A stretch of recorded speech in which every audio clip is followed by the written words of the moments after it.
Bueno, bienvenido a todos a este nuevo ciclo de Vino una charla. No sé, ¿ahí se está escuchando mejor? Bueno, sí, señor, dale. Ustedes. Bien, bienvenidos. Este ciclo comenzó hace unos meses, en el mes de mayo aproximadamente, y junto con unos amigos nos atrevimos a empezar a hablar un poco sobre la pandemia, un poco también sobre nuestra situación, nuestro pensar situado aquí desde Salta y sobre todo de Latinoamérica, un pensar filosófico y teológico, y después se fue abriendo espacio hacia otros lugares, hacia nuevos amigos de otras provincias y amigos también de otros países, vecinos y más allá también. Entonces hemos tenido la necesidad, por así decirlo, y muchos de nosotros llamamos también un querer de Dios, que hemos conformado una identidad a la cual hemos llamado ñahui, que en lengua quechua significa ojo y garganta, en el sentido de vernos y hablarnos y también poder decir lo nuestro. En este sentido, el ciclo se conformó en un ciclo llamado De Vino, una charla, justamente para compartir este espacio con una buena copa de vino y poder así, entre amigos, disfrutar la amistad, y el diálogo y la sabiduría. En este viernes nos acompaña con su amistad y con su sabiduría Consuelo Vélez, teóloga colombiana, de la Universidad Javeriana, y nos trae y va a compartir con nosotros el tema sobre la Fratelli Tutti, pensarla desde los pobres. Así que, Consuelo Vélez, Consuelo, un placer tenerte en este ciclo, y bueno, el de vino número 28 es todo tuyo, y muchas gracias, Consuelo. Bueno, muchas gracias, Claudio, y gracias a todos y todas las presentes. Yo participé hace como mes y medio, ¿no? Cuando María del Pilar hizo su presentación. Luego no pude llegar a ninguna otra porque Colombia somos 2 horas antes, entonces son las 6 de la tarde y siempre se presenta algo, pero hoy no se pudo presentar nada porque justo yo era la que tenía que estar, y con mucho gusto. Lo que pasa es que es eso, que por el horario siempre las cosas son diferentes. Lo mismo por el vino. En Colombia no tomamos vino, sino es como algo muy excepcional. Entonces, pues tampoco tengo vino. Pero cuando se acabe esta pandemia, yo espero que me inviten a Uruguay y poder tomar allí todos los vinos posibles, porque hay que inculturarse. Eso sí, cuando ustedes vengan aquí, máximo les ofrezco cerveza, aguardiente, pero vino, pues sí, es una cosa muy así. En todo caso, muchas gracias.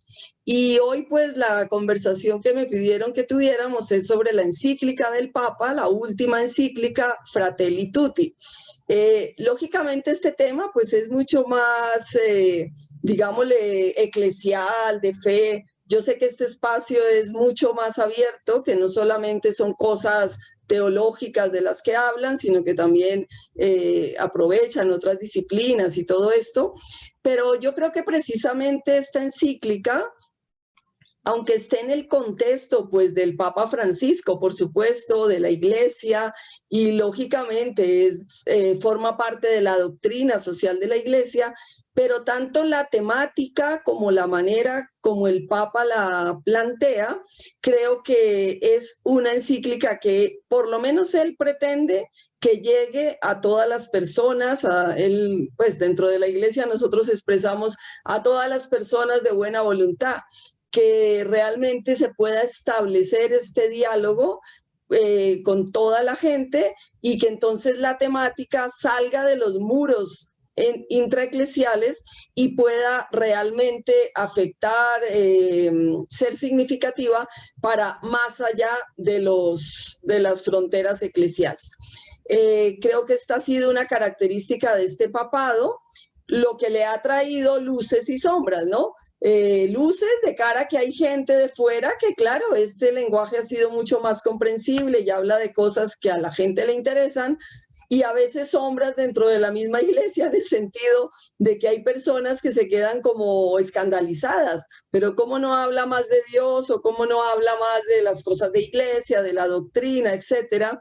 Entonces, pues ahí estamos como en este estilo de este papa, que tiene, como ya dije, pues muchas cosas positivas, pero desinstala un poco lo que ha sido tradicional en la iglesia, en cierto sentido, y por eso pues tiene sus críticas también. Voy a compartir una presentación, pero es muy sencilla porque yo no sé hacer presentaciones, entonces solo es como para que vean algunos de los contenidos de la encíclica. Un minuto la pongo más grande.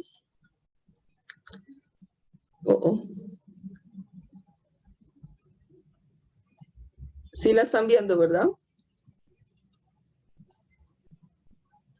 ¿Sí se ve? Bueno, es que casi no veo las personas, pero ahora ya vi que hicieron así. Bueno, entonces... Sí, Consuelo, sí lo estamos viendo. Vale, gracias. Entonces, bueno, ¿por qué yo titulé esta encíclica del Papa? Porque realmente la encíclica se llama Fratelli Tutti, ¿no? No en esto que sigue una propuesta para pensar el mundo desde los pobres. Esto es mi iniciativa. Lógicamente el Papa no la titula así, solamente Fratelli Tutti, o sea, hermanos de todos. También puse aquí Sorelle, porque también, pues es como una de las inquietudes que surgió ya antes de que se publicara esta encíclica. De alguna manera se le pidió hasta explícitamente al Papa por qué no pone Fratelli y Sorelle. Porque, bueno, esto ya es otra temática de la que no me voy a ocupar aquí, pero es toda esta emergencia de la mujer y emergencia del lenguaje femenino. Parece que es una cosa pues relativa, que ya todos estamos acostumbrados a que cuando se habla en masculino las mujeres nos sentimos incluidas.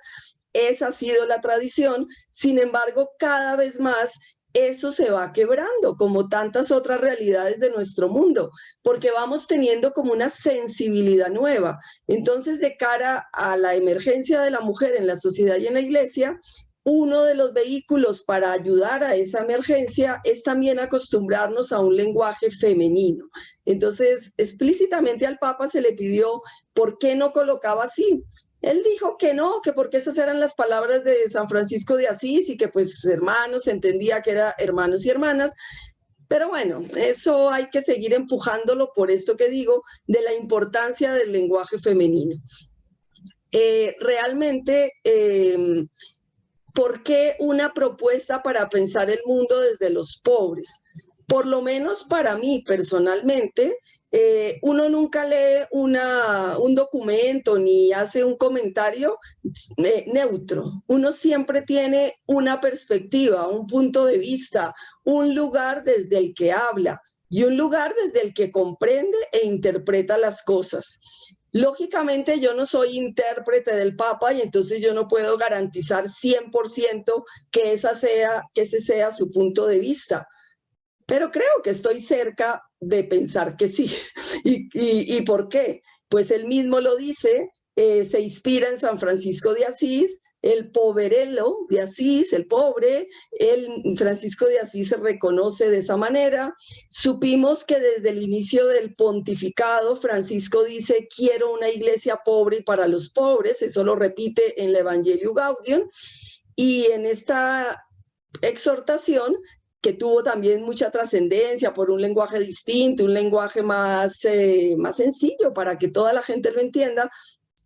En esa encíclica él habla, la opción por los pobres es una categoría teológica, o sea, no es solamente marxista como se le criticó tanto a la teología de la liberación en un momento porque parecía que era marxista y que parece que los pobres y que los marxistas y la gente de izquierda es la que habla de los pobres.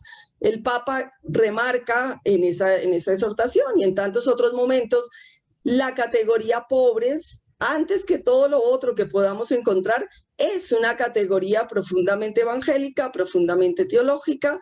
Justamente es evangélica porque cuando Jesús inicia su ministerio público, una de las citas programáticas, o sea, que se puede reconocer como el inicio de este mensaje de Jesús, es la tan conocida para algunos, supongo yo, de Lucas 4, el Espíritu está sobre mí, por cuanto me ha ungido para dar la buena noticia a los pobres. La otra encíclica del Papa, la Laudato Si, también es una encíclica donde él dice, es que la problemática no es solamente ambiental, es social, porque así como está explotada la naturaleza, están explotados tantos seres humanos, los pobres, por eso la crisis es socioambiental. O sea, lo que yo quiero decir es que el punto de vista, como la perspectiva desde la que el Papa nos habla al hablarnos de fraternidad, no es como anoto aquí en Los Peligros. Cuando uno habla de fraternidad, lo puede hablar desde una manera como más ideal, más universal, descontextualizada, desencarnada, hermano con unos cuantos. Todos tenemos hermanos y hermanas a los que queremos, amigos, conocidos, hermanos de sangre. Con ellos nos la llevamos supremamente bien, pero la cosa es llevárnosla con todos. El Papa, cuando va a hablar de fraternidad, no habla de estas realidades, pero es el peligro que tenemos al leer esta encíclica. Y tampoco el Papa en esta encíclica va a hablar de una amistad social sin que esa amistad social se encarne en el horizonte político. O sea, esta encíclica es profundamente sociopolítica, no es intimista, individualista o, como dije antes, pues de algo romántico, ideal, qué bonito amarnos todos y todas. Bueno, por todas estas realidades, yo pienso que una perspectiva adecuada, y porque además al leerla, eso es lo que yo encontré, si uno se pone a buscar cuántas veces está la palabra pobre, está muchas veces, también la palabra pueblo, la palabra cultura, son como palabras que se repiten mucho y pues por eso nos dan como una perspectiva para leer la encíclica. No todo el mundo señala esta perspectiva. Yo ya he escuchado bastantes webinars sobre esta encíclica porque claro, es uno de los temas actuales. Y bueno, cada persona la mira desde un punto de vista, todas muy ricas seguramente, pero bueno, esta es la perspectiva que yo quisiera, es la que yo entiendo, es la que creo que tiene el Papa en gran porcentaje y que creo que nos puede ser muy significativa. Solamente como para que nos quede así como una idea de esta encíclica, lo único malo es que este Papa escribe muy largo. La encíclica tiene 8 capítulos y 287 numerales. Y aunque su lenguaje es fácil de entender, es larga, realmente es larga. Entonces uno lee y pues uno quiere seguir leyendo, pero ya llega un momento que a veces uno se cansa y bueno, toca leerla por trocitos. Pero bueno, también la idea, y esto también se da con otros de los documentos de este Papa, no necesariamente hay que leerla del principio al fin. Realmente cada capítulo se puede leer por separado, en cierta manera, y puede ser objeto de una reflexión mucho más concienzuda y mucho más pues, profunda para poder ver realmente qué dice el Papa ahí. No es que la encíclica lo diga, pero sinceramente creo que el Papa está usando el método pastoral latinoamericano del ver, del juzgar y del actuar. Parte del capítulo primero, mirar nuestro mundo, y él lo titula Las sombras de un mundo cerrado, eso sería el ver. Capítulo segundo, un extraño en el camino, y se va a referir a la parábola del buen samaritano. Entonces, eso sería el juzgar, pues así es como en la teología muchas veces se hace la teología. Se ve la realidad, se ilumina con las fuentes de la teología y de ahí se pueden deducir, inferir, proponer algunas orientaciones pastorales, transformadoras, etc. Los otros, sí, el capítulo 3, 4, 5, 6, 7 y 8 corresponderían de alguna manera a este actuar. ¿Cómo tenemos que actuar después de ver esta realidad. No me detengo en cada puntico porque es un poco larga, como ya dije, entonces nunca acabaríamos. Solamente quiero decir que en la introducción ya dije lo de San Francisco de Asís, que realmente es una persona que vive su vida de la pobreza no como valor en el sentido de que ser pobre sea un valor, sino la pobreza por la fraternidad, por ese ser capaz de liberarse de todo deseo de dominio sobre los demás, sobre la naturaleza, sobre las cosas, como medio para construir la fraternidad. Aquí también yo le coloco la palabra sororidad, que sería esta hermandad entre mujeres. El Papa no la coloca, pero ya les expliqué por qué la quiero visibilizar también. Luego él hace referencia pues a un imán con el cual firmó una declaración sobre los derechos humanos, igualdad en los derechos, en los deberes y en la dignidad humana para poder lograr esta convivencia como hermanos. Él advierte que no es una doctrina, una reflexión sobre la fraternidad, sino que sobre todo es una encíclica social donde él quiere proponer el sueño de una hermandad que haga posible una humanidad que sin perder la propia voz de cada persona, sí podamos reconocernos unos a otros como hermanos. Vamos al capítulo 1. Las sombras de un mundo cerrado. Aquí miren que él juega con estas dos palabras, cerrado, abierto. Una de las características, esta encíclica, aunque solo en el capítulo 2 hable de la parábola del buen samaritano, y entonces algunos dicen, pero esta encíclica no tiene nada de teología. Si la vemos así, literalmente podríamos decir, pues un capítulo entre 8 parece poco.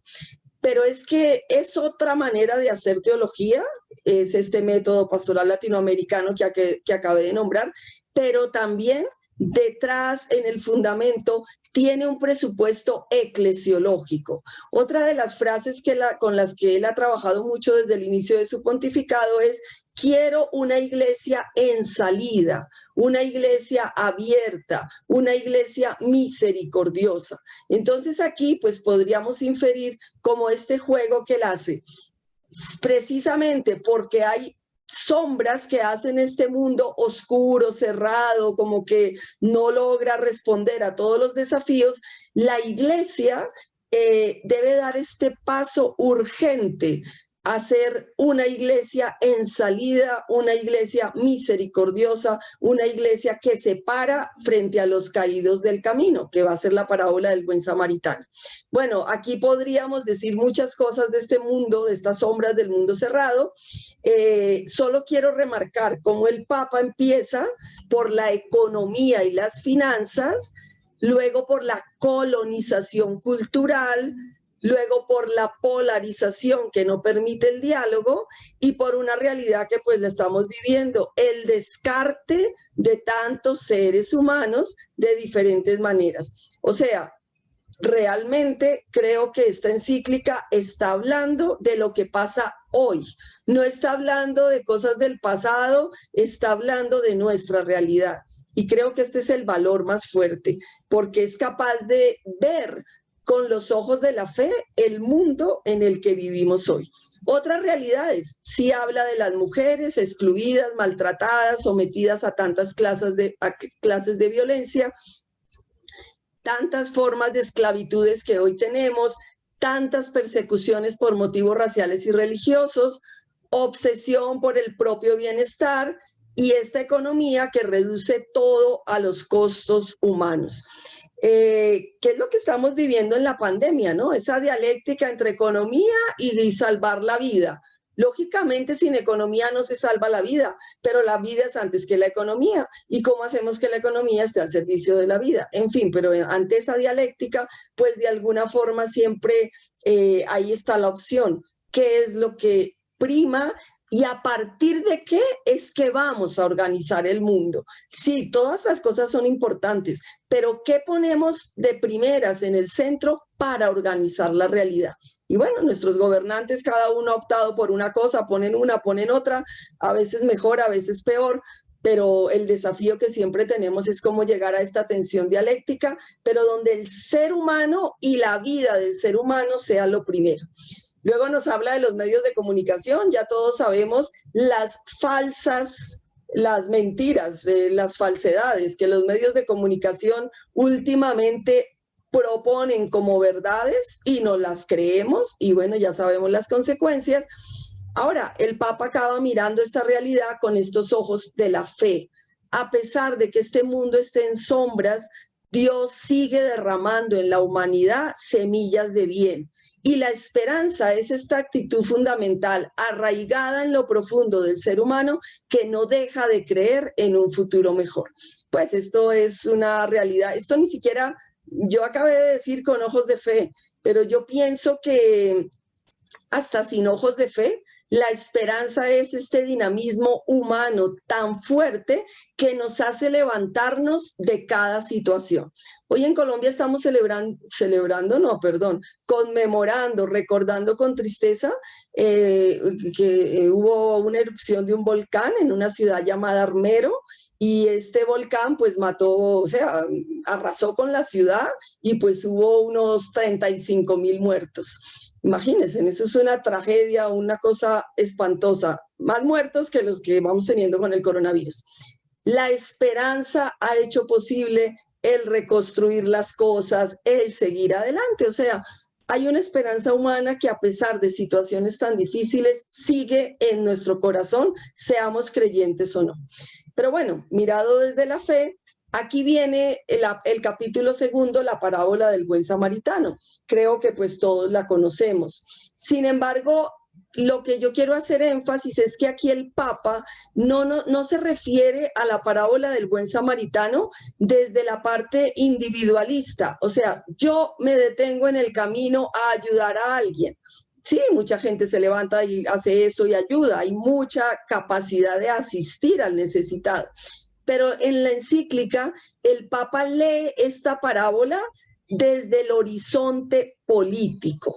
Él lo que quiere mostrar es estos caídos en el camino, cómo podemos levantarlos, pero con estructuras sociopolítico-económicas que les garanticen la vida. Eso es como lo valioso, porque es que esta parábola siempre la leemos, llamamos a la caridad, a la misericordia, a la compasión, pero aquí lo importante es que el Papa le da esta orientación sociopolítica. No me detengo en todo lo que está escrito ahí, porque si no, no acabaría la charla nunca, ¿no? Pero quiero destacar eso, o sea, él habla, no podemos dejar que nadie quede a un costado de la vida, y la inclusión o la exclusión de la persona que sufre al costado del camino es lo que tiene que definir los proyectos económicos, políticos, sociales y religiosos de nuestros pueblos. Ahora, aquí viene una pregunta fuerte. Muchas veces, o la mayoría de estos caídos en el camino, pues son los pobres. Y él dice, hay un desprecio por los pobres. Él no utiliza la palabra aporofobia. Esta categoría la creó Adela Cortina, una filósofa española, o la propuso, no sé si la creó, pero la propuso, que es ese odio hacia los pobres. Y ella lo que dice es, vivimos en un mundo actualmente donde el problema no es solamente que haya injusticia tal, sino que fuera de eso hay un odio hacia los pobres. El Papa no utiliza esa palabra, aporofobia, pero yo creo que que enriquecería un poco más esta realidad que él quiere resaltar. En el mundo actual, los pobres, lógicamente, sí, uno puede que se compadezca un poco, quiere ayudarlos de alguna manera, pero hay que ser muy sinceros como para llegar a descubrir que a veces no ayudamos tampoco y no proponemos estas políticas profundas para cambiar la realidad, porque en el fondo tenemos desprecio hacia ellos. En el fondo, no nos gustan los pobres. A veces somos pobres también nosotros, pero hay como esa parte afectiva de rechazo, de desprecio, de mejor no me topo con ellos. el Papa, pues bueno, recuerda, en la diapositiva anterior había textos bíblicos y aquí recuerda un texto del padre, de un padre de la iglesia, San Juan Crisóstomo, pues realmente donde podemos encontrar a Cristo es en ese pobre, concreto, desnudo, con hambre, etcétera, etcétera.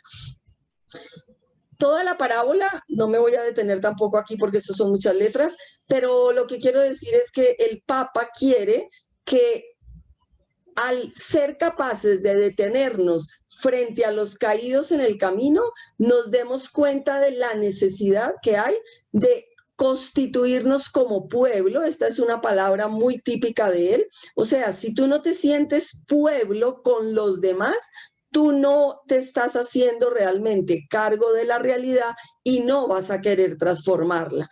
Entonces, por eso se dan tantas actitudes xenofóbicas, desprecios, maltratos a todos los que son diferentes. Precisamente por todo esto, el Papa hace un llamado a que la fe tiene que mantener este sentido crítico sobre la realidad. Y es muy interesante esto que dice: la catequesis y la predicación deben incluir de modo más directo y claro el sentido social de la existencia, de la fraternidad, de la espiritualidad. O sea, toda esta dimensión social de la fe debe estar mucho más presente en la vida cristiana, en la vida eclesial, en la pastoral. Esto es un gran desafío, esto no se hace en muchas realidades. Nuestra iglesia, por lo menos, tiene mucho de pastoral intraeclesial, de pastoral sacramental, de pastoral de la salvación individual, pero tiene mucho temor a veces a hablar de lo social porque teme que se le haga pasar por marxista, por sociólogo, pues, que es sociología y no es religión. En fin, tenemos muchas realidades de ese tipo. A partir de ahí, entonces, él va a dedicarse a algunas cosas más concretas. Y aquí, ¿cómo pensar este mundo abierto? Si el mundo, él lo califica tantos desafíos que tenemos como un mundo cerrado, pues justamente la propuesta ahora va a ser este mundo abierto. Y el Papa para eso propone la amistad social y la fraternidad universal. Pero como ya lo he dicho tantas veces, no como actitudes personales de cada uno, sino que esas son necesarias e indispensables. Hay que seguir teniendo esta apertura de cada individuo hacia el mundo y hacia los demás. Pero él lo que quiere proponer es estas actitudes políticas y estructurales para poder transformar nuestro mundo. El derecho a vivir con dignidad y a desarrollarse integralmente no puede ser negado en ningún país. Mientras nuestro sistema económico y social produzca una sola víctima y haya una sola persona descartada, no habrá una fiesta de fraternidad universal. Entonces, miren que el Papa realmente está mirando a la sociedad, a la política, y por eso el siguiente capítulo va a hablar de la política. Pero aquí lo que él nos quiere remarcar es la necesidad de esa solidaridad, de ese cuidado con los más débiles. Y si recordamos, este Papa se ha reunido 3 veces con los movimientos populares en Bolivia y en Roma. ¿Y por qué se reúne con ellos? Como está más adelante, pero el Papa considera que realmente los líderes sociales, los movimientos populares, son aquellos que son capaces de preocuparse por las necesidades de las personas y lo hacen con tanta entrega y con tanta capacidad de querer construir un mundo distinto, que él lo equipara a que son poesía, que esto es lo que le falta a nuestro mundo. Gente capaz de vivir la fraternidad y la hermandad y la sororidad con este compromiso total y definitivo por cambiar la situación, por hacer de este mundo un mundo de poesía que nos libere de tanta maldad, de tanta sombra, de tantas cosas difíciles. Él entonces aquí recuerda los movimientos populares, que son los que exigen tierra, techo y trabajo, son las 3 T que el Papa habló cuando se reunió con ellos, indispensables para garantizar la dignidad de todas las personas. Y en este apartado él habla de una cosa que es muy complicada y que le pueden tachar de socialista, comunista. O sea, este sí que se va a ganar el rechazo, ¿no? función social de la propiedad. Pues yo no sé cómo lo viven ustedes ahora en Uruguay, pero ustedes saben que en América Latina estamos en esa dialéctica entre que socialismo, entre liberalismo, entre derecha, entre izquierda, y hay cosas que se temen porque se identifican rápidamente o con comunismo o con tal cosa. Bueno, el Papa aquí retoma la doctrina social de la Iglesia, donde remarca que la propiedad privada solo es posible cuando el bien común esté garantizado. O sea, que este no es un derecho exclusivo, que este es un derecho al servicio de los demás. Como comprenderán, este mensaje es bastante desestabilizador y bastante complejo en este momento actual de nuestra realidad. Por eso el Papa tiene enemigos, como ya dije, y muchos no le comprenden y muchos no saben si es que está apoyando a los de izquierda o a los de derecha, y entonces a veces lo defienden, que no está apoyando a los de izquierda, que no es de derecha. Bueno, el Papa aquí pues no está diciendo si él es de derecha o de izquierda, pero nos está recordando como pilares profundos de la experiencia, al menos de fe cristiana. Y la fe cristiana parte de la dignidad de la persona, de la inviolabilidad de la dignidad humana, y por tanto, todo lo otro está al servicio de la persona. Eso quiere decir que la propiedad, un bien como tan delicado en este momento, si tenemos o no tenemos, sí, no es que él rechace la propiedad privada, pero habla de la función social de la propiedad privada. Y eso no puede, eso solo es posible cuando se garantice el destino universal de los bienes. Bueno, esto es complejo. Capítulo 4, un corazón abierto al mundo entero. Entonces aquí ya nos va a hablar de estas realidades tan fuertes como son las migraciones. Pues él las está viviendo con mucha fuerza en Europa, siguen llegando tantos migrantes africanos.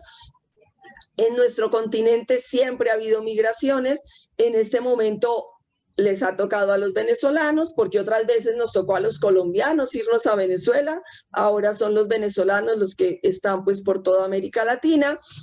Y bueno, tantas otras realidades que también están ahí. Él habla con mucha fuerza de cómo construir este mundo sin fronteras.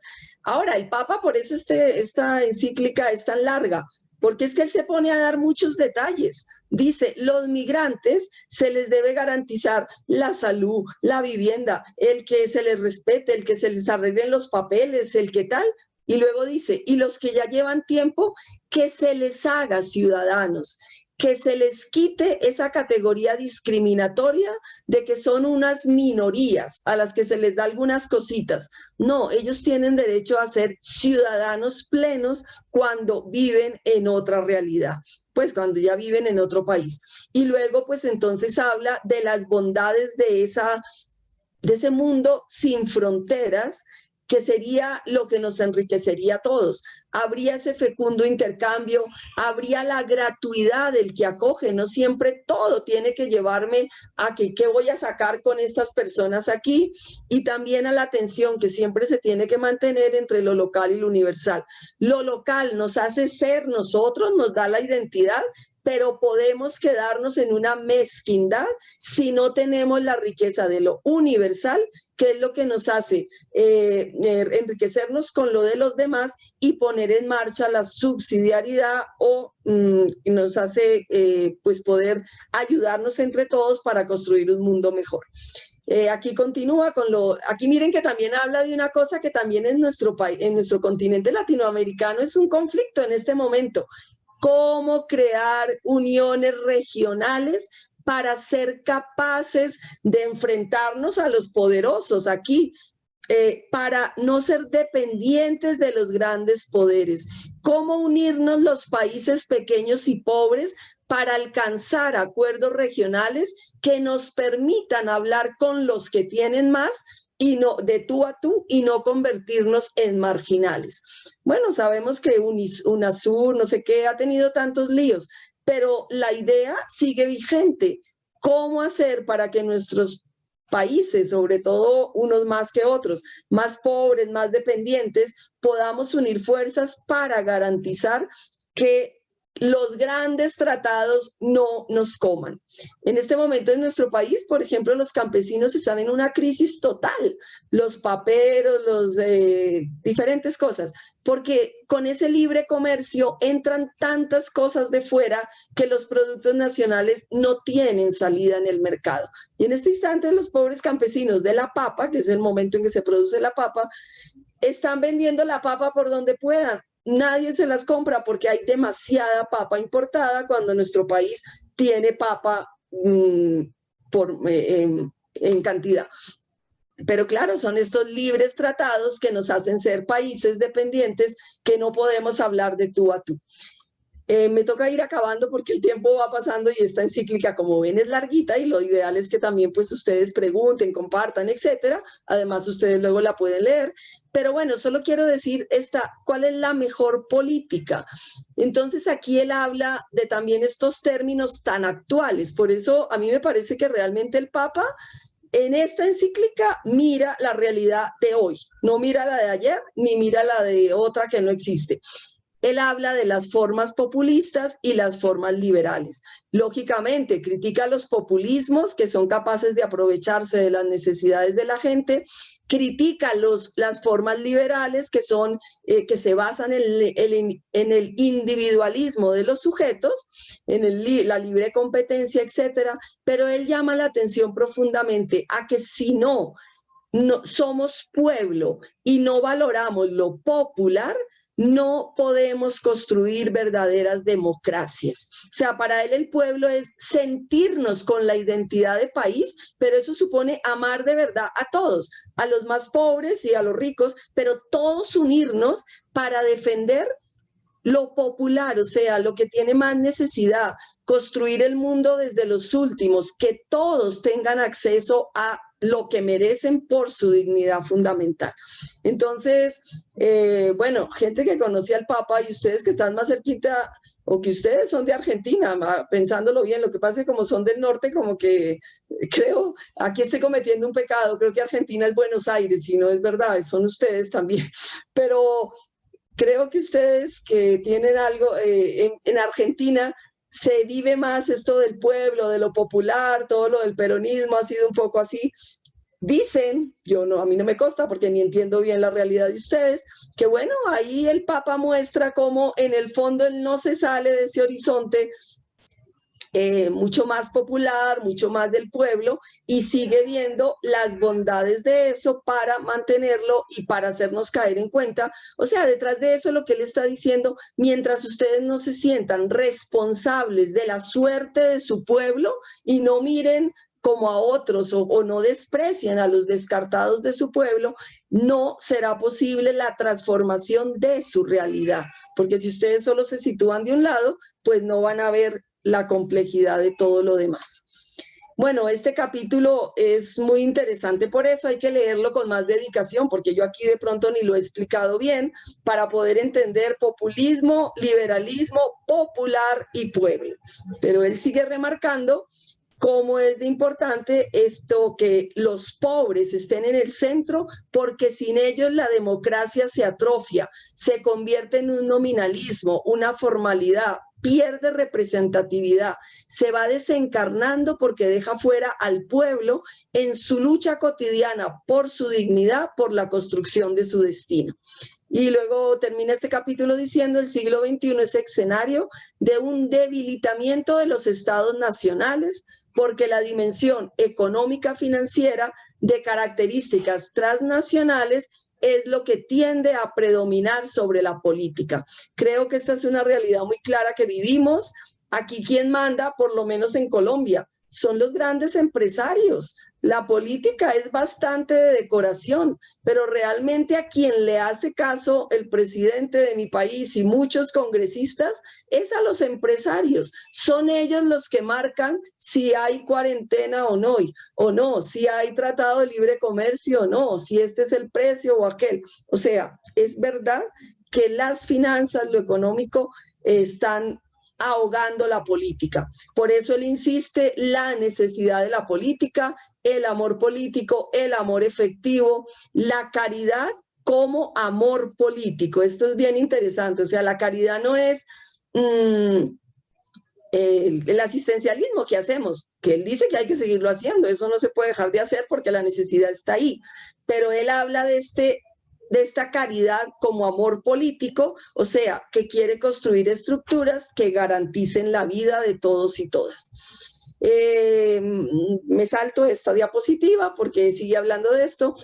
Aquí le quiere meter una cosa también importante: la política no puede dejar fuera la ternura, y hay muchas, y termina diciendo: las preguntas quizás dolorosas serán: ¿cuánto amor puse en mi trabajo? ¿En qué hice avanzar al pueblo?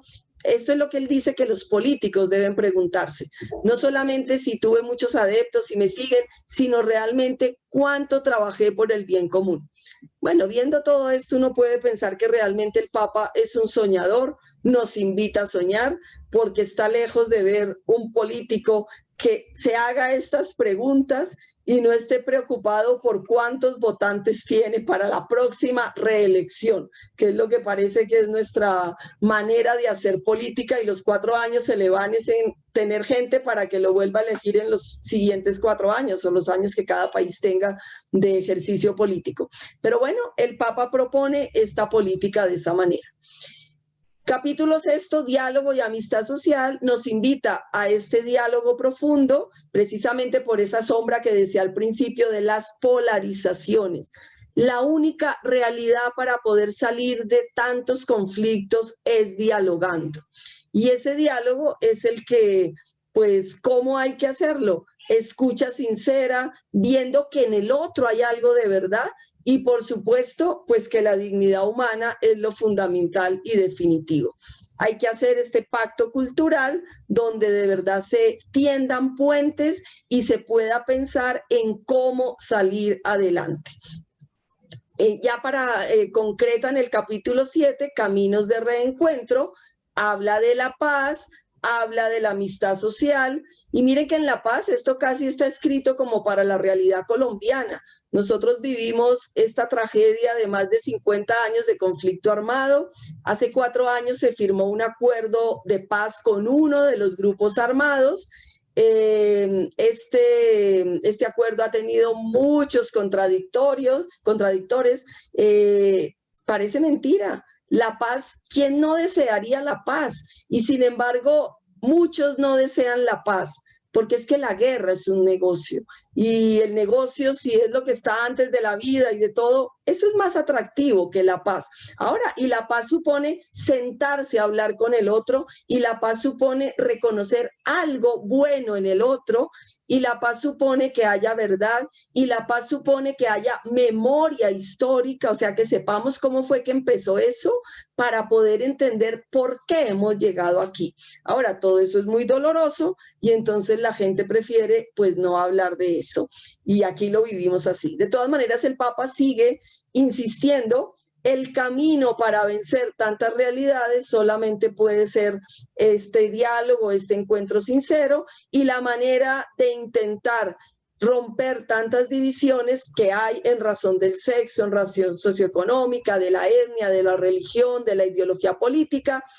Y dice que todo eso se supera si de verdad tuviéramos la dignidad humana en el centro.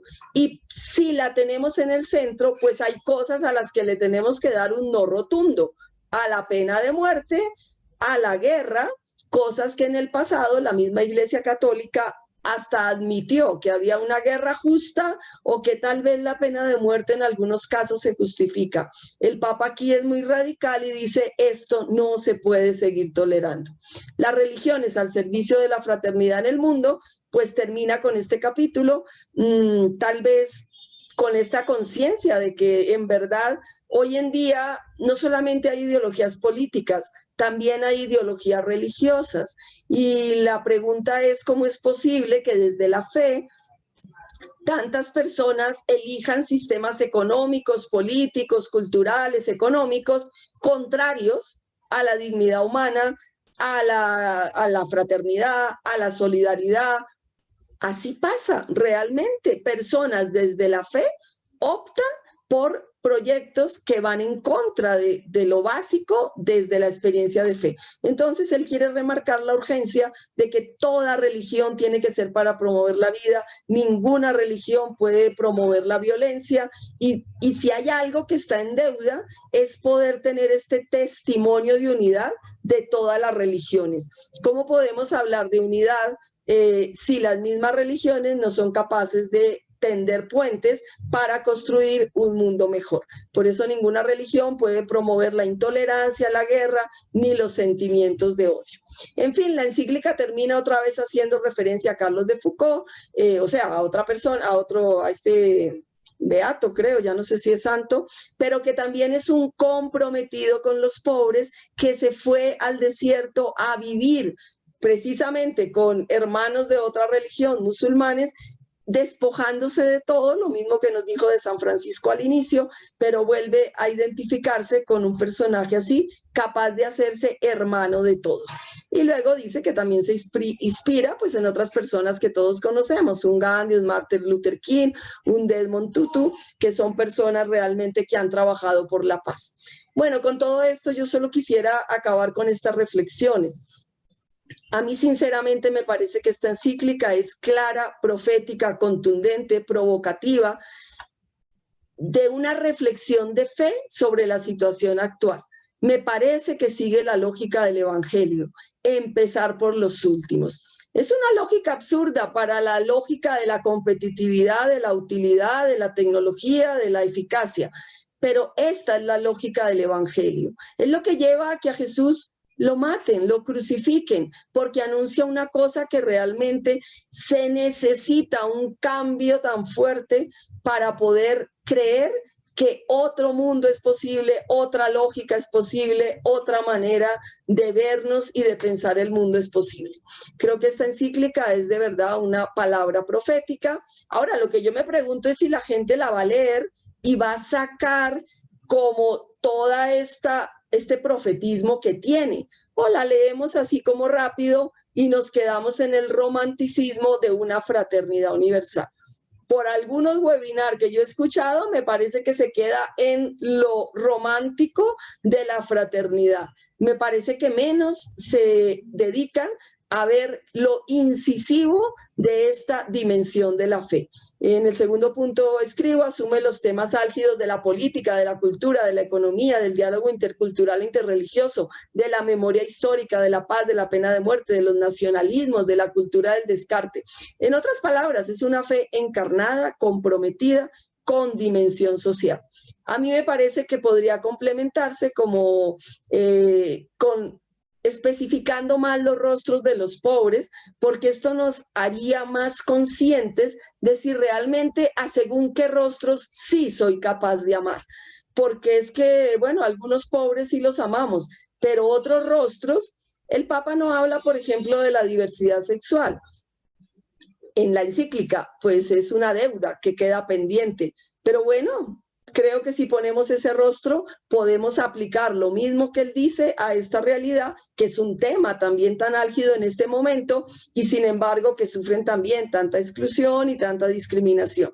Y lógicamente cualquiera de los otros rostros, indígenas, negros, si se explicitan más, podemos entender lo que realmente pasa por esa dimensión afectiva de las personas y de los pueblos, donde hay verdaderos rechazos a los pobres o la porofobia, o sea, ese odio a los pobres. Creo que sigue Francisco con deuda frente a la realidad de la mujer, aunque hable, como ya lo leímos en un apartado, y en algunos momentos de la encíclica habla de hermanos y hermanas. O sea, parece que hizo caso un poquito, pero no hizo caso suficientemente. Creo que el Papa todavía le falta mirar esta realidad de la mujer, que somos la mitad de la humanidad y todavía necesita tantas transformaciones.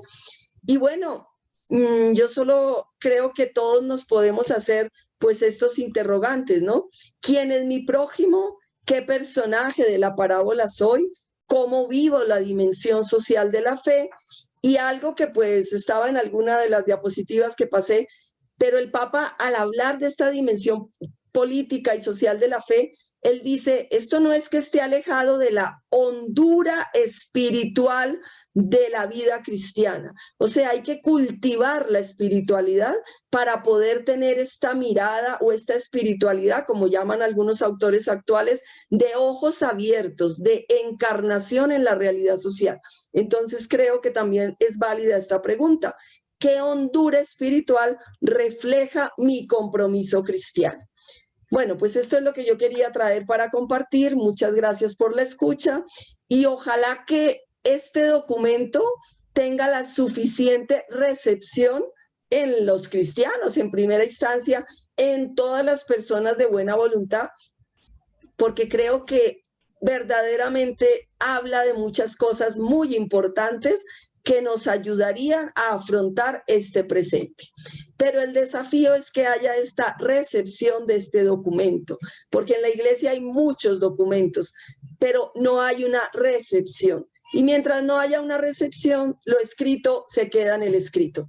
Pues ojalá que todo este diálogo y este pensar, hablar, pues nos sirva a todos para conocerla más, divulgarla y posiblemente dejarnos interpelar para también dar respuesta a cada uno desde la perspectiva que tiene a las situaciones tan álgidas que vivimos hoy. Muchísimas gracias por su escucha. Gracias a vos, Consuelo. Creo que escuchan ahora mejor. Sí, te escucho un poquito bajito, pero sí, te escucho. Sí, sí. Ah, bien. Gracias a vos, Consuelo. Muchas gracias. Brindo por tu sabiduría que nos compartiste hoy, ¿no? Y la verdad,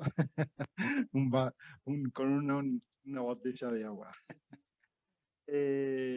Interesante realmente esta propuesta desde no pensar que decir el mundo desde los pobres implica mucho un movimiento, ¿no? Un movimiento que no es quedarse, como decís, en palabras, sino también es tomar una actitud y sobre todo una actitud ética y nos deja en esa intemperie, por así decirlo, en esa fragilidad de dejarnos totalmente interpelar por el otro.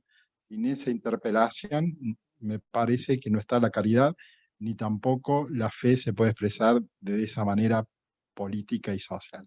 ¿No? Así que te agradezco mucho, Consuelo. Ha ido generando cosas en el chat, pero pidió la palabra Michael para darnos una perspectiva también, una resonancia desde los franciscanos. Michael. Sí, gracias. Gracias, Olga, Consuelo. No sé cuál es tu primer nombre, si Olga o Consuelo. Pero bueno. Tranquilo, los dos. Los dos, bueno, muy bien. Ay, sí. No, son dos pequeños aportes del franciscanismo de dos cositas que dijiste. Una al inicio, y es respecto al título de la encíclica y el tema de varón, mujer, si fratelli, sorelle. A ver, el Papa, la cita que toma de esta frase de Francisco de Asís, que sin duda la repitió muchas veces, hermanos todos sean hermanos, está citada de la admonición 6 de San Francisco. Las admoniciones son avisos espirituales que Francisco fue dando a lo largo de su vida y después los primeros biógrafos los recolectaron y son 28 pequeños avisos espirituales o admoniciones, como exhortaciones. Prácticamente todos ellos han sido dirigidos a los frailes y en concreto la admonición 6, que es a partir de la cual pone el título el Papa, está dedicada a los frailes, al seguimiento del Señor. Es una admonición que habla sobre el seguimiento de los frailes. Si ustedes la leen se van a dar cuenta. Por lo tanto, digo, acá el Papa no puede decir, bueno, están incluidos todos. No. Si él cita a Francisco de Asís y desde la admonición, acá Francisco está haciendo referencia a los frailes. Así que digo, respecto a lo que decías vos, Olga, todavía si querés queda pendiente eso. Bajo el título de la cita no se puede incluir eso.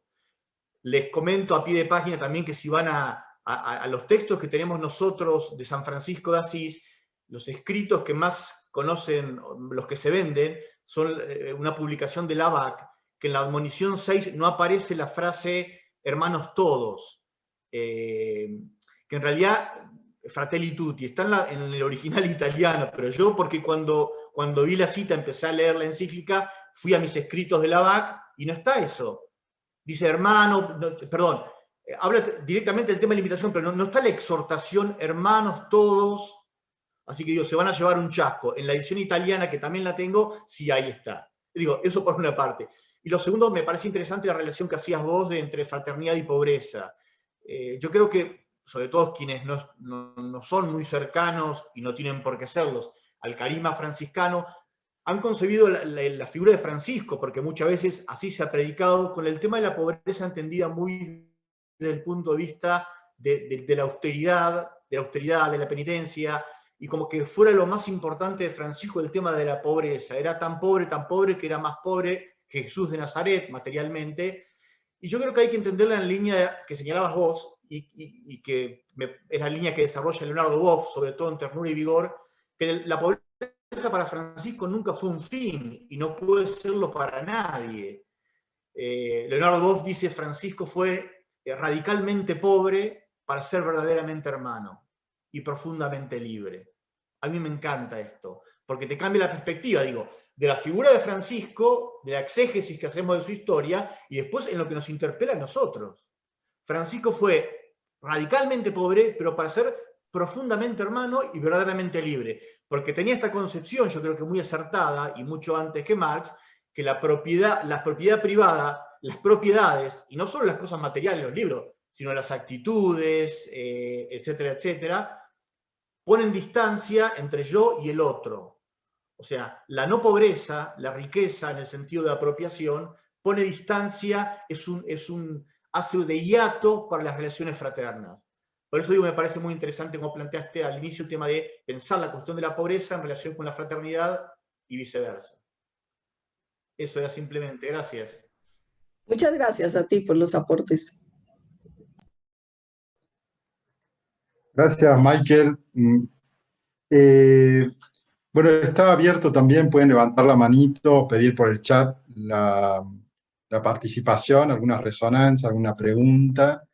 Pero mientras tanto, Consuelo, te decía que había de generar unas cuestiones aquí en el chat.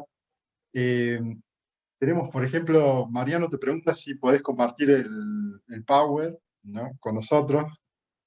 Y algunas preguntas así que hace Alfredo, sobre todo con el neoliberalismo en el cual se plantean muchas corrientes políticas, sobre todo, ¿sí? Estas propuestas de Francisco pueden estar yendo en ese campo del neoliberalismo, o la verdad que es un contra-neoliberalismo, ¿no? Y también preguntaban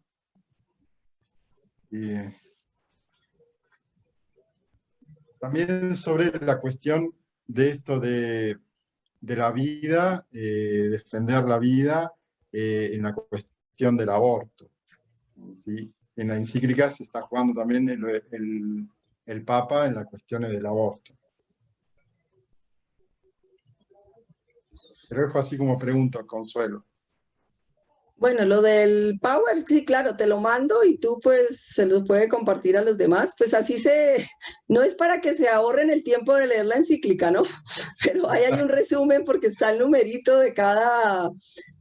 Claro que el número no siempre es exacto, ¿no? Está resumido según mis palabras, pero pongo el número para que ustedes vayan a conferir y vean realmente lo que el Papa dice, pero no creo que me aleje de la realidad. Yo creo que el Papa no habla de la palabra neoliberalismo, pero de todas formas él continuamente hace referencia al neoliberalismo de alguna forma, ¿no? Entonces creo que sí, ya desde los otros documentos que él ha sacado, habla de esta economía que mata, habla de este individualismo capitalista, habla del mercado, sobre todo y sabemos que detrás del neoliberalismo está el libre mercado. Entonces aquí él dice como nunca, y no se ha probado nunca que la mano del mercado así libre arregle las cosas, pero nos seguimos creyendo eso, que es que si hay libre mercado se va a arreglar la economía y vamos a progresar más. Y él dice, eso no se ha probado. Entonces, por eso, pues habría que cambiar como este imaginario. Yo creo que el Papa realmente habla en contra del sistema económico actual, aunque lógicamente pues tenga, o sea, es este sistema financiero, ya no sabemos en qué sistema estamos, pero muy regido por las finanzas y muy regido por el libre comercio. Entonces, creo que el Papa sí llama la atención sobre eso. Y lo del aborto, el Papa hace una pequeña reflexión, dice pues que hay que defender la vida desde el inicio hasta el final, como siempre lo dice en todos los demás documentos. Pero lo valioso es que, pues si uno compara los 288 numerales, ese puntico es una frasecita, pero el resto es la vida concreta y real de las personas. Y yo creo que esto es lo que tiene que marcarnos más. Pero por eso ciertos sectores de la iglesia, que parece que esa es la única lucha que tienen entre manos, el aborto y la eutanasia, pues este Papa no les sirve, porque lo dice tan poquito que como que no logran encontrar los fundamentos suficientes para seguir defendiendo solo eso. Estoy añadiendo la palabra solo. No le estoy quitando importancia, esas son cosas que hay que seguir pensando bien, qué es lo que hay que hacer. Pero solo eso es limitar demasiado el compromiso cristiano con la vida de la gente, con la vida plena a la que estamos llamados. Que el Papa la resume en tierra, techo y trabajo. Ahí no pone aborto o esas cosas, no. Pone tierra, techo y trabajo. O sea, condiciones de dignidad para las personas. Mientras lo que pasa es que él dice, como no creemos en la dignidad humana, entonces por eso no nos esforzamos por trabajar para que todos tengan eso. Y ese es el grave problema. Por eso unos parece que no merecen derechos, porque no creemos que realmente tengan esa dignidad humana plena. Bueno, esto es lo que puedo decir. No sé si eso fue lo que me preguntaste, pero más o menos de estas. Sí, gracias, Consuelo. Sí, justamente, yo supongo que le contestaste, ¿no? a las preguntas de Alfredo y de Mariano. Hay una pregunta también en el chat, Consuelo, y es de Leonor Araujo. No sé si, Leonor, querés activar tu micrófono y hacer la viva voz.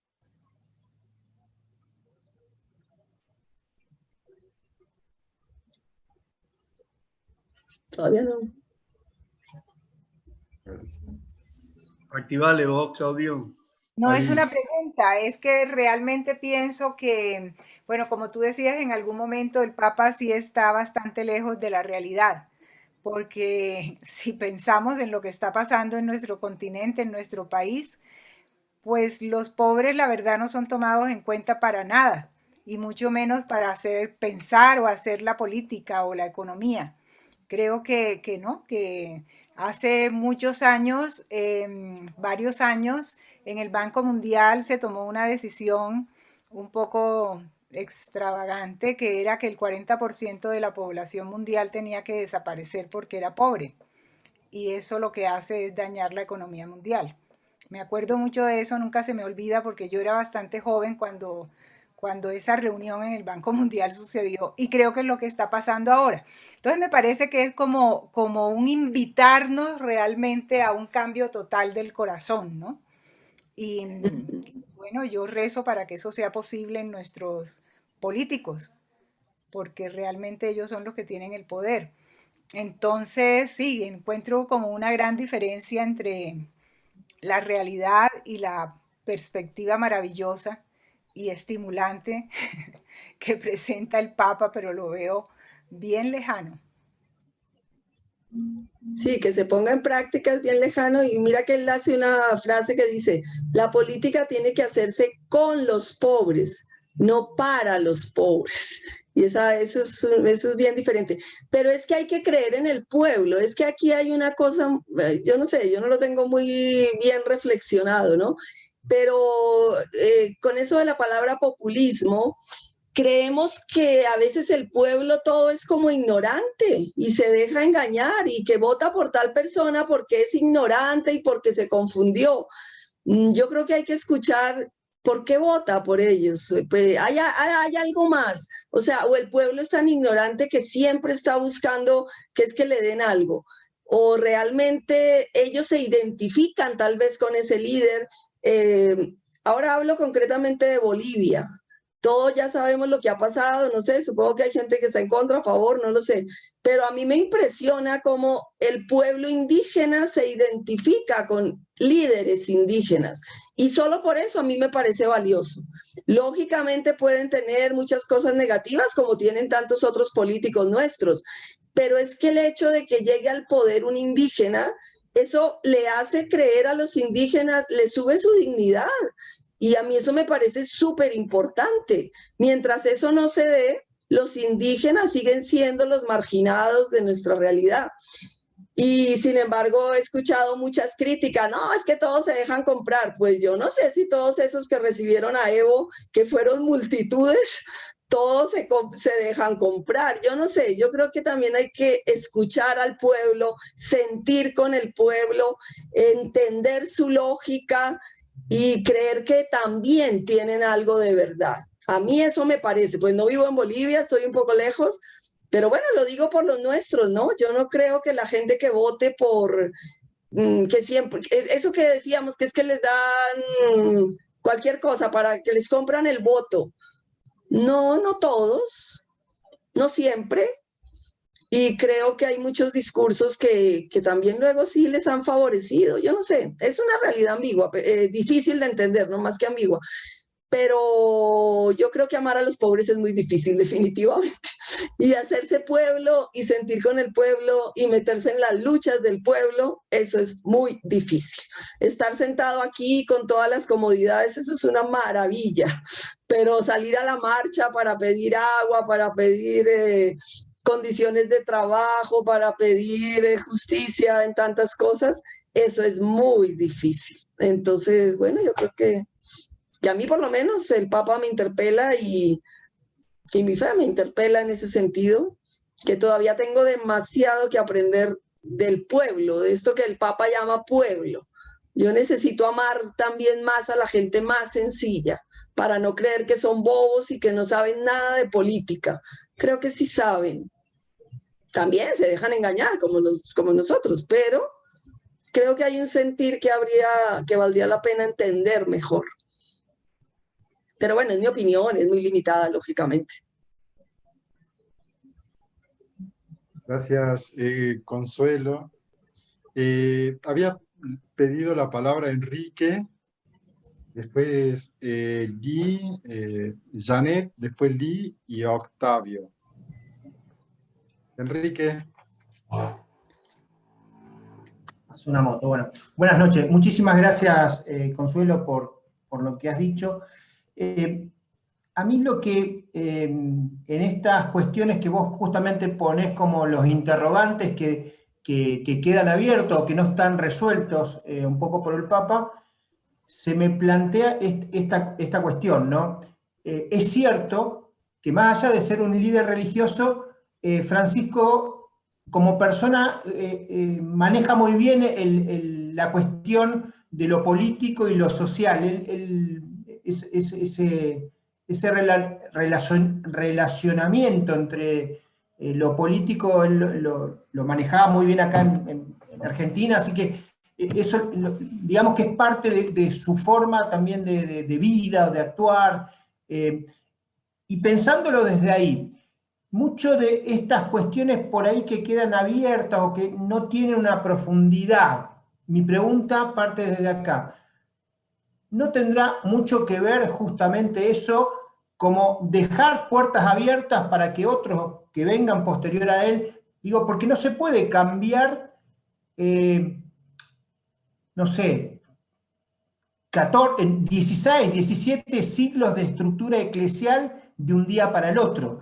Me parece muy, muy radical un cambio así. Quizá él deja las puertas abiertas, quizás esté en la sintonía de lo que por ahí estás vos, pero me parece que también los cambios muy radicales lo que pueden ocasionar es una gran separación de grupos más radicales dentro de la iglesia que pueden pensar, bueno, esto no es el catolicismo, entre comillas.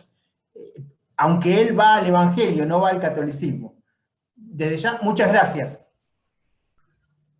Sí, yo creo que tú tienes razón y no, las cosas no van a cambiar y yo me temo es que el Papa se muera pronto porque la edad lo tiene, ¿no? No es que yo le esté deseando la muerte, pero no tiene, ya está un poquito mayor.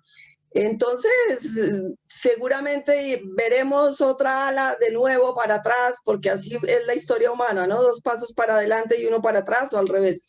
Pero es bueno que esto quede escrito, porque el día que podamos que hablemos de eso, si está escrito, pues por lo menos empieza a ser magisterio.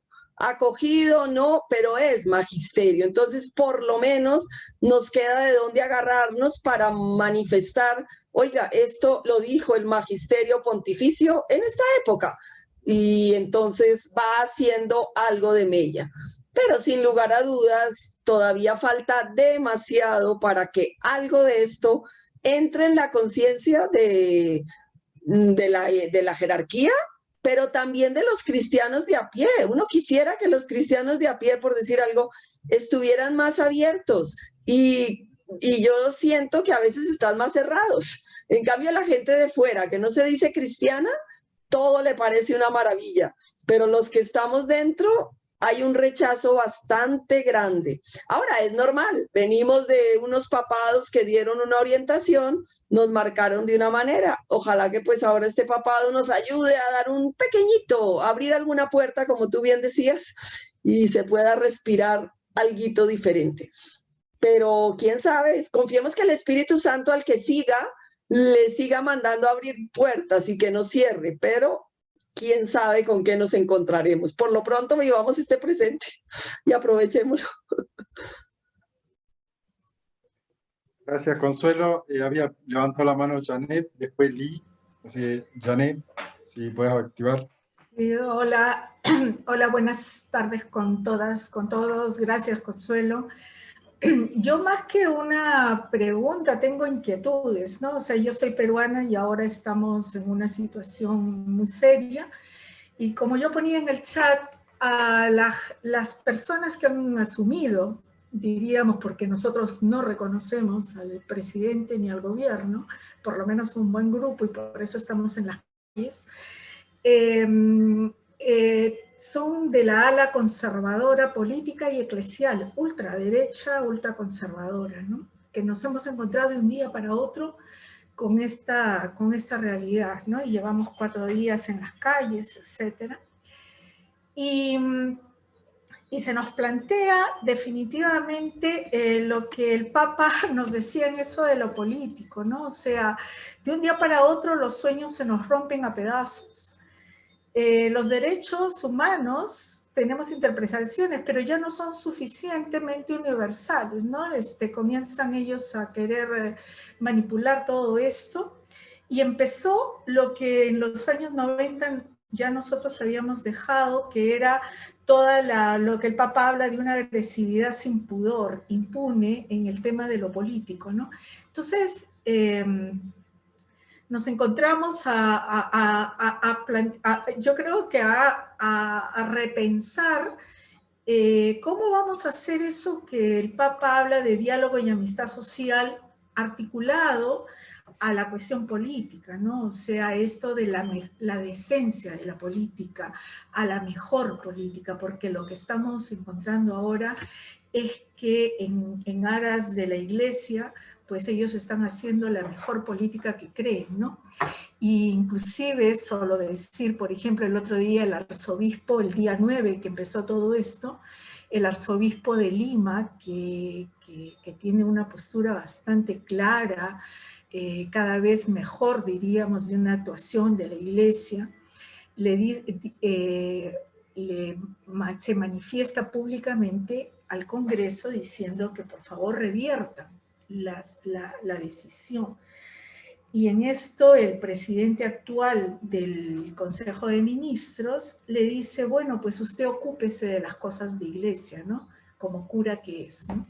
Entonces, los diálogos empiezan a ser agresivos, y si bien la Iglesia Católica tiene una fuerza, pero en este momento la ruptura con el gobierno es complicada, pues nos va a demandar repensar. Ahorita justo terminaba en una reunión antes de entrar a esta sesión, de un programa que se llama, ya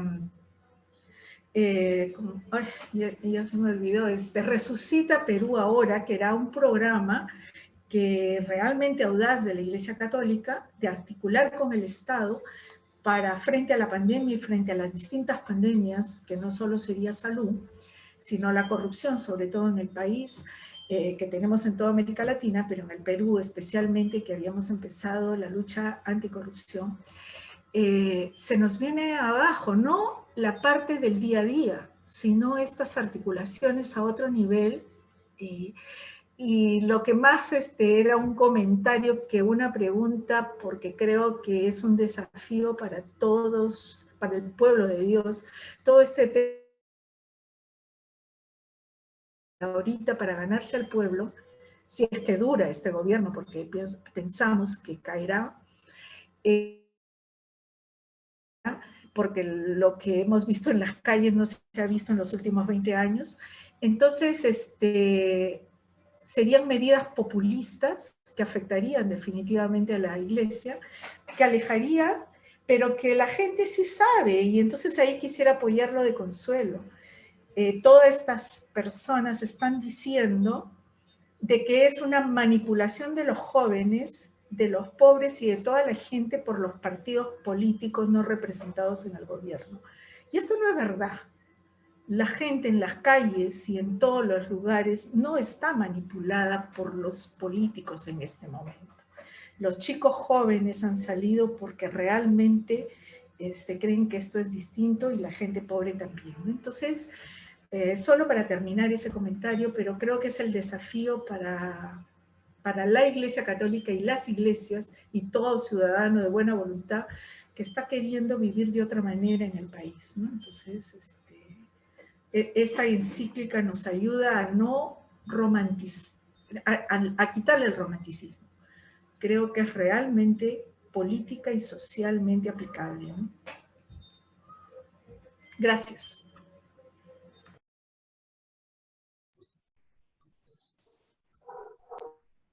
Gracias, Yaney. Pedimos por la situación de Perú. Realmente es muy difícil este momento.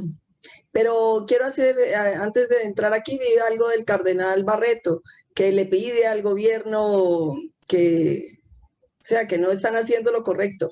Creo que, por ejemplo, este cardenal va muy en la línea de Francisco, entonces, aunque no sean muchos, hay algunos que realmente están como pensando de otra manera y actuando de otra manera. Y eso, por lo menos, da un poquito de esperanza.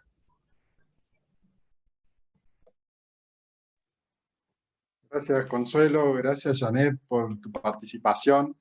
Bueno, también había levantado la mano Lee.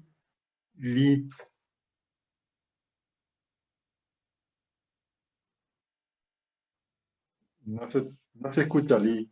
Ya, es que no podía recuperar el micrófono. Gracias por la acogida.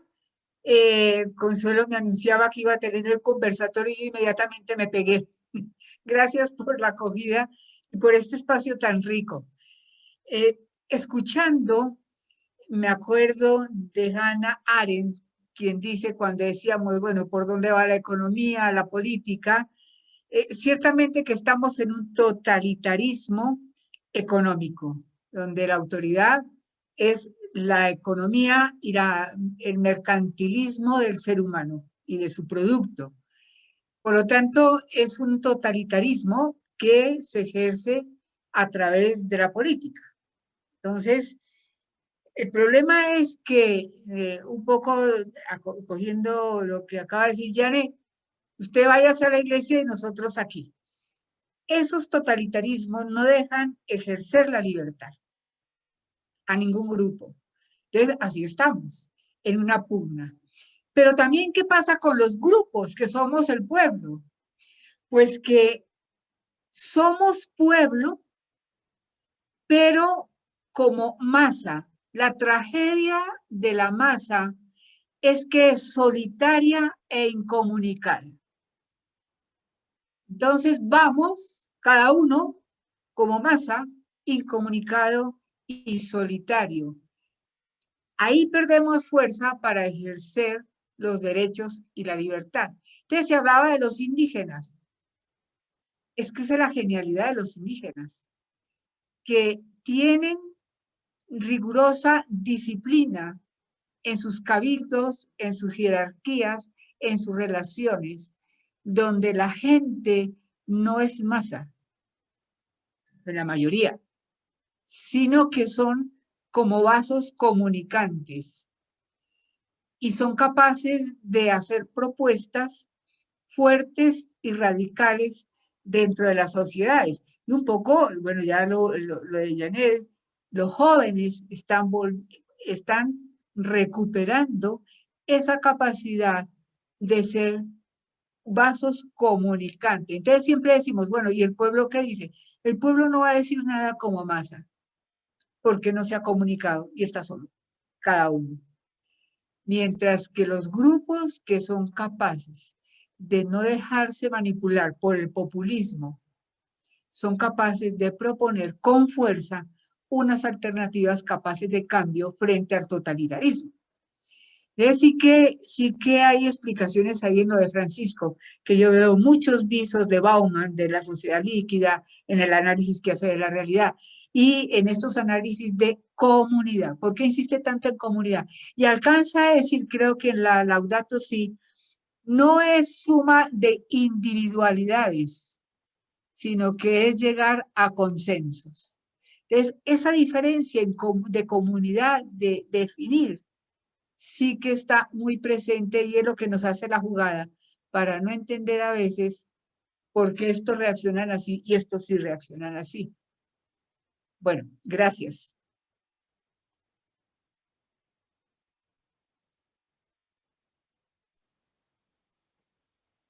Muchas gracias, Lee. Muy interesante tu propuesta, tus resonancias. Muchas gracias. Sí. Con mucho gusto y gracias a ustedes por la acogida. Y a Consuelo, porque realmente a mí me ha dado que pensar y me ha encantado, porque ya decía yo que lo he leído por encima y tengo que leerlo tan juiciosa como ella lo ha hecho. Sí, la verdad que nos deja con esa propuesta, Consuelo, ¿no? Nos dejas con ese entusiasmo y con esa misión de leer totalmente la encíclica y además con estas perspectivas. Un poco también pensando, Consuelo, sobre lo que decía Liz también, que ve a Bauman y ve a algunos autores dentro de la encíclica. Yo también, un poco al leerla, no totalmente, veo también la propuesta de la corriente de la filosofía de la liberación latinoamericana, ¿no? Sobre todo la propuesta de la ética de Dussel, en esa dinámica, sobre todo de centro y periferia. Y también la utilización del término como una cuestión, ir contra esto, eh, colonialismo, que nos hacen pensar que la cuestión es así y que la historia debe construirse así. En esta cuestión pienso que la propuesta de la encíclica Fratelli Tutti no es solamente un programa, sino es una radicalidad ética, y sobre todo en esa ética de dejarse cuestionar por el otro, desde el pobre, como bien es tu propuesta. Y me hago esta pregunta hacia la Iglesia. Desde Y en esta propuesta de la iglesia en salida, ya no es una iglesia hacia, ¿no? Sino es una iglesia desde los pobres, desde el otro, del que sufre, de las víctimas, ¿no? Entonces, es una iglesia que ya no se piensa en esa dinámica de poder, sino que se piensa desde la dinámica de la fraternidad, de lo más pequeño, podemos decir. ¿Estás de acuerdo en esto, Consuelo? Sí, estoy de acuerdo con lo que tú estás diciendo, creo que sí, que detrás también hay, o sea, bueno, no sé si lo último que dijiste del desde y el salida, o sea, el desde más es como, ¿desde qué lugar hablo? ¿Cómo me sitúo? Pero para salir, o sea, no para defenderme como antes se hacía, que tal vez la iglesia tenía esta tradición de estar siempre a la defensiva de todo, ¿no? Y de todos, porque parece que todo ataca la realidad de la iglesia. No, no, es desde como reconocer el lugar desde donde hablo, porque toda realidad se ve desde una perspectiva, la neutralidad no existe. Siempre estamos hablando desde una experiencia, desde una visión, desde una afectividad, desde una comprensión de la realidad. Entonces, yo pienso que, o sea, al Papa no se le puede decir que es teólogo de la liberación. Tan pronto él subió, volvió a resurgir la teología de la liberación en Argentina desde el aspecto cultural, que le llaman la teología del pueblo. Eso estaba un poco olvidado y cuando él salió, pues revivió. Lo estoy diciendo un poquito en ironía, supongo que algo siguió, pero de todas maneras eso como que volvió a coger fuerza. Desafortunadamente el padre Scanone murió hace poco porque sí fue uno de estos representantes, digamos, ¿no? De esta teología del pueblo. Pero bueno, la matriz de teología del pueblo, de teología de la liberación, creo que sí permeó a Francisco, porque Francisco es jesuita y pues los jesuitas se han permeado de esa línea, entonces él puede no ser un teólogo activo, pero yo creo que su formación sí responde a eso. Y eso ha sido distinto en la iglesia, porque tal vez otros pontífices u otros obispos están más formados en los seminarios, en otros contextos, en otros lugares. Entonces, pues luego en sus planteamientos, pues solo dan lo que cada uno tiene. Y entonces Francisco yo creo que sí responde a estas influencias de una filosofía de la liberación, teología del pueblo, y al contexto latinoamericano, sin lugar a dudas, creo que también mirar las cosas desde acá no es lo mismo que mirarlas desde allá, aunque él ahora viva allá, pero muchos años es de acá, entonces de alguna forma, lo que claro, ahí viene también nuestra mente colonial, ¿no? Un papa igual a nosotros es como poquito, es mejor que sea bien extranjero, que hable una lengua que no conozcamos, pero, y sobre todo ustedes, por ejemplo, argentinos, puede salir algo bueno de ustedes mismos cuando es en esa cuestión, ¿no? Eso le cuesta a uno más trabajo. Además lo conocieron realmente como fue antes. Entonces más difícil, según la experiencia que hayan tenido, de valorarlo más o valorarlo menos. Pero yo pienso que independiente de lo que él sea, no haya sido lo que sea, pues lo importante es que a nivel de signos y con algunos de sus escritos, pues nos deja un magisterio distinto. Y eso a mí me parece muy valioso, ¿no? Que podamos reconocerlo en él. Ahora, una reforma de la iglesia todavía la estamos esperando, porque a nivel de firmar un documento que reforme la iglesia, ese C9 con el que empezó, que ya va en C6, porque ya 3 obispos han salido por diferentes causas que mejor ni pensarlas. Yo no sé si algún día van a firmar aquella constitución de cómo va a ser la curia romana, pero bueno, ojalá que algo firmen antes de que se acabe este papado, pero no sé si van a cambiar demasiado. Pero bueno, estas son las estructuras tan difíciles. Ahora, lo importante es que esta circunstancia nos empodere más a nosotros, ¿no? A la iglesia latinoamericana, y que como que creamos que de aquí sí puede salir algo bueno y que otro papa también puede ser latinoamericano. Es que eso como que que le va haciendo creer a uno, le va liberando de ese colonialismo que tenemos. Porque uno creía que como que, uno no lo dice, ¿no? Pero en el fondo lo piensa. Uno cree que no puede salir de aquí nada, que es complejo todo eso. Entonces yo creo que la circunstancia nos ha podido empoderar un poquito más y habría que aprovecharla para seguir creciendo. Gracias, Consuelo. Sí, la verdad que hay que pensar, ¿no?, la reforma que todavía no se está dando. Levantó la mano María ¿Claudio? del Pilar Cerveira y después Carolina. Y Carlos, después vos. No, era justamente para decirte que primero había dado Carolina, Bien, pedido la perdón. palabra. Era eso nada Carolina, más. entonces. Carolina, después María del Pilar. Listo. Perdón. Bien, gracias, no hay problema, no hay problema. Bueno, gracias, Consuelo. Te comparto que es larga la encíclica. Un eco con lo que recién acabas de decir. Creo que la teología del pueblo no había muerto, ¿no?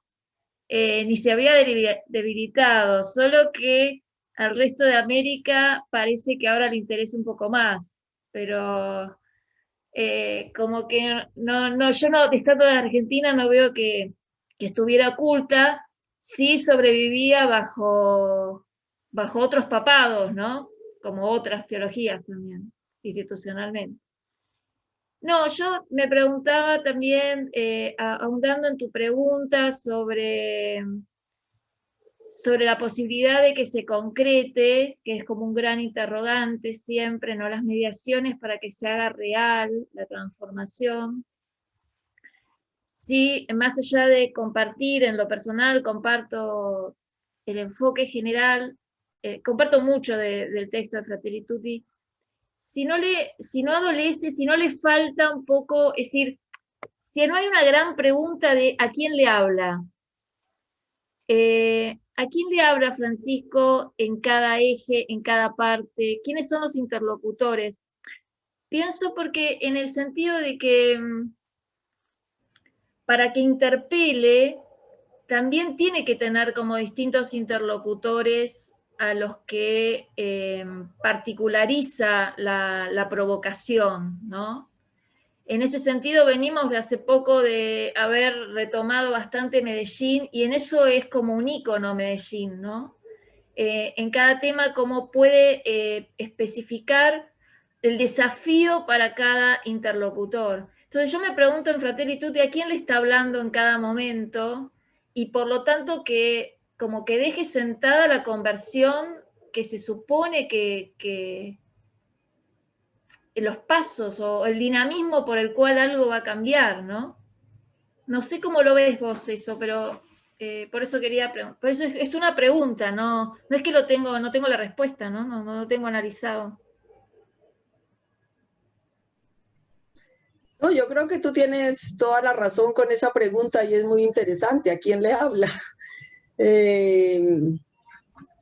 Y cuando te escuchaba pensé, es que es un jesuita, que los jesuitas también saben cómo hablar, que dicen muchas cosas, pero también se cuidan un poco. Yo no sé, que no me escuche un jesuita, pero ellos son muy políticos también. Entonces dice cosas muy fuertes, pero al mismo tiempo como que puede disimular, no enfrenta así. Y, por ejemplo, las críticas de lo de la mujer que dije antes y de los rostros, cuando yo dije de los rostros, me parece que si los explicitara más, quedaba más claro, porque me parece que no los explicita tanto y entonces es el pobre así como tan abstracto, uno sí puede sentir caridad hacia él. Pero el pobre concreto, el migrante que me está aquí a mi lado, el indígena, el negro, eso ya es distinto, o el homosexual, eso es distinto, ¿no? Entonces yo pienso que sí, que esas cosas faltan. Lo que pasa es que yo estuve en otro webinar hablé muchas críticas, ¿no? Y entonces alguien dijo, ay, solo criticas, no dices nada. No lo dije tampoco tanto, solo dije unas poquitas, pero es que la gente a veces es como tan sensible, ay, que por qué hablas como lo que falta y no ves todo lo que hay. Entonces hoy creo que hice al revés, hoy dije todo lo que hay y fui más suavecita con lo que falta. Pero no, yo creo que como todo texto, sí, que ahí eso que, así como tú lo estás, yo lo formulé como que no explicita los rostros para interpelarnos más, pero yo creo que también lo que tú dices es muy valioso, que sí.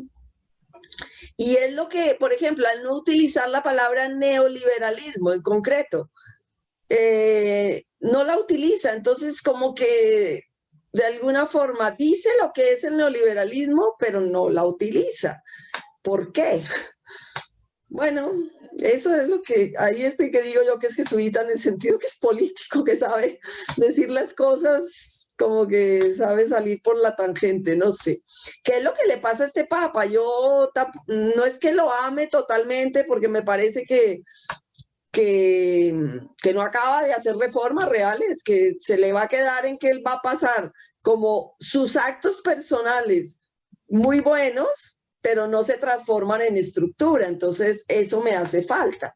Y bueno, últimamente con todo lo que ha dicho de la mujer, el pobre perdió todos mis amores en cierto sentido, porque con Querida Amazonía y todo eso, no, eso ahí él fue para atrás, 5 papados, porque el capítulo 4 de la exhortación Querida Amazonía es espantoso. Pero, y respecto a la mujer y a los ministerios de los laicos y a los presbíteros y toda esta historia. Pero bueno, de cara a la realidad, por lo menos a mí me ayuda el tener como toda esta reflexión social para poder insistir en esta dimensión social de la fe, que es lo que mucha gente a veces se resiste a pensarla, porque cree que es meter política en la fe y que eso no debe ser, o lo que le contestaron a Yané que nos decía del obispo, el obispo, váyase usted a sus cosas y no venga a criticar nada de lo que está pasando a nivel político. Creo que eso lo viven los laicos, no quieren que uno les hable de la fe. A mí me pasa con mis estudiantes en este momento, ¿no? Ellos cuando les hablo de la dimensión social de la Eucaristía, ¿no? Parece que les estoy irrespetando la Eucaristía y uno dice, pero ¿cómo es posible? Estos chicos jóvenes, pues sí, es posible. ¿De dónde vienen? ¿Quién los formó? Sus catequesis, sus parroquias. Y uno como que se desespera. Entonces a mí me ha servido Francisco para decir, miren, el Papa dice esto, aunque no lo amen mucho, pero ahí está escrito. Entonces, pero sí, lo que tú dices me parece muy pertinente, Carolina. Y lo de la teología del pueblo, pues sí, no que se haya muerto, pero digamos que no tenía tanta divulgación como creo que Tello y no sé qué otro, como que la habían impulsado más, o no sé, yo he escuchado ya más charlas después, pero antes, fuera del artículo de Scanone de hace 1000 años de que la teología de la liberación tenía esas 4 vertientes, fuera de ese artículo que yo lo leí hace mucho, yo realmente nunca más había oído hablar, ni escribir, ni así fuera, en mi ámbito a mí nunca me llegó nada, entonces, por eso dije eso, pero claro que tú que vives allá tienes más conocimiento de la realidad. Y ustedes que son argentinos. Gracias, Consuelo. María del Pilar. Bueno, muchas gracias, Consuelo. Solamente unas pocas palabras nomás para agradecer la exposición. Sí, es muy larga la encíclica y son muchos los temas que quedan abiertos, porque yo creo que no se agota ni en esta noche, ni en todo el papado, ni van a quedar abiertos hasta nuestra vida. Solamente una reflexión, porque yo en este momento me encuentro en Boston, y me estoy dando cuenta, por ejemplo, cuando hablo con latinos que participan en comunidades de aquí, que no se entiende, especialmente el contexto americano, no entienden a Francisco, hay la palabra pueblo, la palabra, o sea, no se logra comprender. Entonces entiendo también lo que decía Consuelo, que leyendo las palabras del Papa, para nosotros son como familiares. de todo este pontificado, de todas las encíclicas, las cartas y las exhortaciones que publica, tiene un lenguaje como para mí muy conocido, familiar, no sé. Para otros contextos me doy cuenta que hay que, o sea, que la gente se queda con las palabras, hasta la misma palabra primerear. Nosotros tenemos aquí un curso para latino, primerear en las comunidades, no saben ni cómo, hasta los mismos latinos, ¿no? O sea, en el contexto de acá y todo, o sea, son palabras, pero parece una cosa sencilla, pero no es, porque detrás de esa palabra hay un espíritu que se quiere transmitir. Entonces yo creo que también lo que no se entiende a veces de Francisco es porque no se logra como entender el espíritu que se quiere transmitir, o sea, o se lo malinterpreta por lo que quiere decir, y lo que otras personas al traducir literalmente pierde el sentido, ¿no? Y creo que en América Latina nos ha pasado mucho con la realidad del pobre y la pobreza. Los documentos de Medellín, de Puebla, en aquel contexto la voz de la iglesia era una voz que tenía mucho poder, y la iglesia tenía los medios de comunicación en toda esa época. O sea, casi todos los medios estaba muy avanzada en Latinoamérica. En este momento la voz de la iglesia es una voz entre 800.000 voces por todos los medios de comunicación. Entonces también la voz del Papa se pierde entre muchas propuestas que yo creo que también hacen ruido, por lo menos en la realidad venezolana, que es la que estoy más cerca. Yo viví todo el proceso de cómo la gente católica, escuchando a Chávez, escuchando también en la homilía, habían lo que decía Chávez, y sacaba el crucifijo y hablaba al pobre y hablaba el evangelio, y la realidad que estaba sucediendo en política. O sea que hay mucha confusión también de términos que son utilizados, que fueron mal usados con otro contenido, cuando en la iglesia le damos un contenido y lo que queremos llevar evangélicamente, desde lo que dice el evangelio, hacia dónde se quiere llevar como conversión, y cómo se manosean muchas veces, o se dicen palabras para ganar votos, y una vez que están en el gobierno, se sigue diciendo pobres y se está hablando de otra cosa, o se está viviendo de la pobreza. O sea, eso también lo hemos vivido en Latinoamérica. Entonces, yo creo que también hay mucha confusión hasta en nuestra fe católica, o sea, de la gente cuando escucha del Papa, cuando escucha del político, cuando escucha, o sea, y ahí es cuando no, o sea, los mismos términos, que vuelvo a lo de la palabra, crean ruidos por cómo han sido utilizados, y ha sido una ideología. Lo que me queda como esperanza, como dice el Papa, y termina diciendo, sueño, ¿no? O sea, un sueño que nos lleva a construirlo como un ideal. Entonces creo que en ese camino de sinodalidad y de transformación, y el lenguaje de él lo quiere hacer a muchos contextos, o sea, incluir a muchas personas. Capaz que por eso es lo de que no habla determinados términos, para que la gente se sienta incluida, para pensar una sociedad distinta, una humanidad más fraterna. O sea, donde si ya encasilla en una palabra, quizás hay gente que se siente fuera, aunque igual se van a sentir fuera, ¿no? Pero quiero decir que a lo mejor el término y las palabras que usa el Papa es para buscar esa fraternidad universal.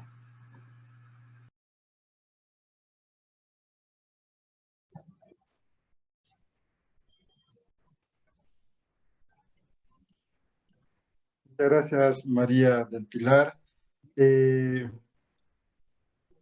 Consuelo, realmente te agradecemos de corazón este espacio, agradecemos a todos el haber estado en este momento, ¿no? Haber compartido el de vino 28, una copa de vino nosotros. Cuando vayamos a Colombia será cerveza. Sí, así será. Así que te agradecemos un montón, agradecemos a todos la presencia. Los invitamos para el próximo viernes también a la misma hora, a las 20. Estaremos hablando de don Pedro Casaldáliga con Michael Moore sobre su poesía teológica. Así que estaremos con él. Y los próximos viernes ya también estaremos publicando hasta el 11 de diciembre, ¿no? Que va a estar con nosotros Rafael Luciani. María del Pilar va a estar con Muy nosotros, bien. Rafael. Bueno, un salud, Consuelo. Le pido a todos que se puedan prender su camarita. Y te agradecemos por haber estado en este espacio. Y claro, invitadísima a todos los viernes. Muchas Salud. Gracias por la invitación. Salud, aunque sea sin vino, pero Salud. muchas gracias. Gracias. Muchas gracias por tus palabras. Salud. Que Un sigamos abrazo bien. enorme a todos. Gracias, Consuelo. Bueno, gracias. Chao. Que estén muy bien. Gracias. Buenas noches. Buenas noches. Gracias. Gracias, chao, nos vemos.